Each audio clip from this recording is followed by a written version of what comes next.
La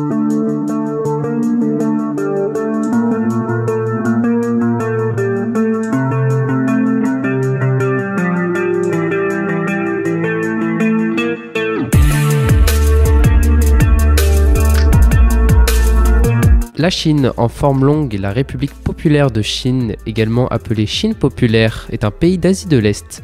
Avec plus de 1,4 milliard d'habitants, soit environ un sixième de la population mondiale, elle est en 2023 le deuxième pays le plus peuplé du monde, après l'Inde. La principale partie de la population se trouve à l'est du pays. Un pays assez fréquenté par les Français, 64 000 expatriés vivent en Chine, d'après les données du consulat de Shanghai. Nous allons en recevoir un invité qui lui a vécu 10 ans en Chine, qui se nomme Cyril Guillou. Celui-ci était professeur de français là-bas. Bonjour Cyril. Bonjour à vous. Vous êtes parti en Chine pour travailler. Pourquoi la Chine et pas un autre pays ? Alors j'ai choisi la Chine parce que déjà ça a été une opportunité pendant mes études d'aller faire un stage en Chine. Et comme ce stage s'était bien déroulé, du coup je me suis intéressé aux postes qui étaient proposés en Chine. Vous avez appris quelques mots en chinois pour se débrouiller là-bas. Quelles sont les difficultés majeures de cette langue ?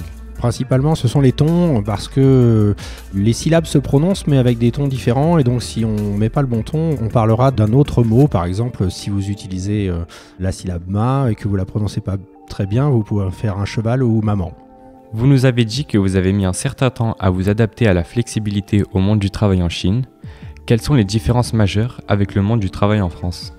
Eh bien, dans mon établissement, en fait, les emplois du temps étaient réglés à la semaine.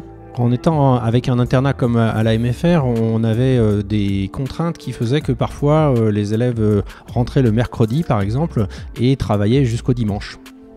Et donc, il fallait être relativement souple et pas dire « moi, je ne travaillerai pas le dimanche ».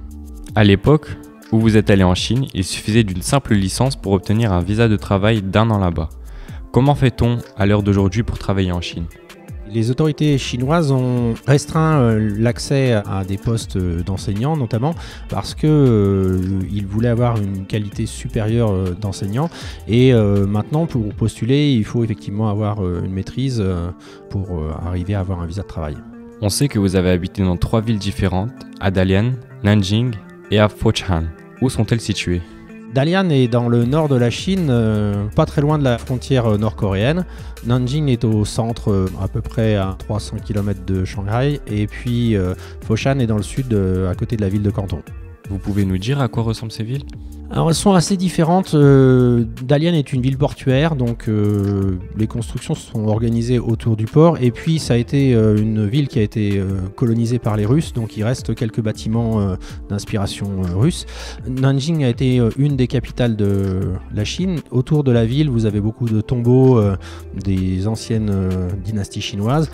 Et Foshan, par contre, c'est une ville très industrielle, notamment connue pour la céramique. On sait que vous avez gardé des contacts avec les personnes de là-bas. Que peuvent vous dire ces personnes sur leur vie en Chine ?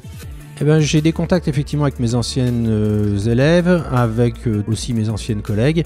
Globalement, les dernières nouvelles que j'ai eues là pour le nouvel an chinois étaient plutôt positives, même si beaucoup commencent à évoquer le problème du chômage qui reste quelque chose d'important. Vous avez pu participer au mariage traditionnel à la chinoise. Pouvez-vous nous en dire plus sur son déroulement ?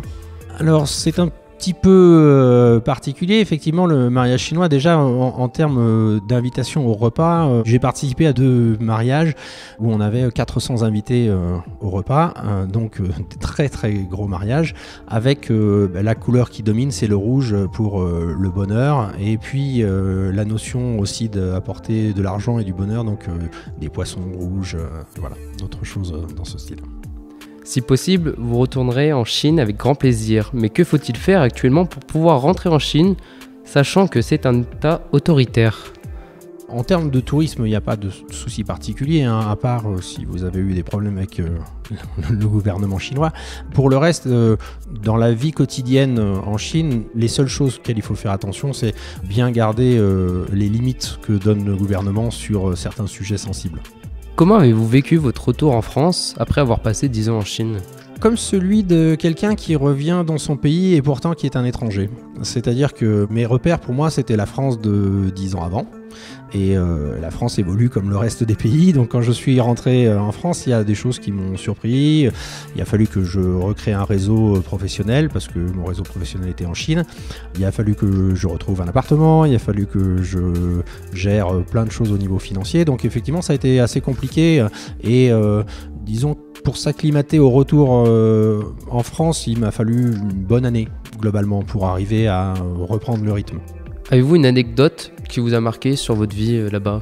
Une anecdote, j'en ai plusieurs, mais on parlera de choses tournant autour de la nourriture. La première fois que je suis arrivé en Chine, pour m'accueillir de façon très officielle, on m'a offert d'aller dans un restaurant de fruits de mer où on m'a offert des concombres de mer que j'ai particulièrement peu apprécié, mais face au directeur de l'université qui était en face de moi, il a fallu faire bonne figure et sourire en mangeant quelque chose qui pour moi ressemble plus à un chewing-gum salé.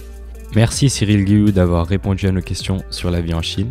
Si nos auditrices et auditeurs souhaitent réécouter cette interview, rendez-vous sur le site internet de Radio Aléo, radioaléo.fr.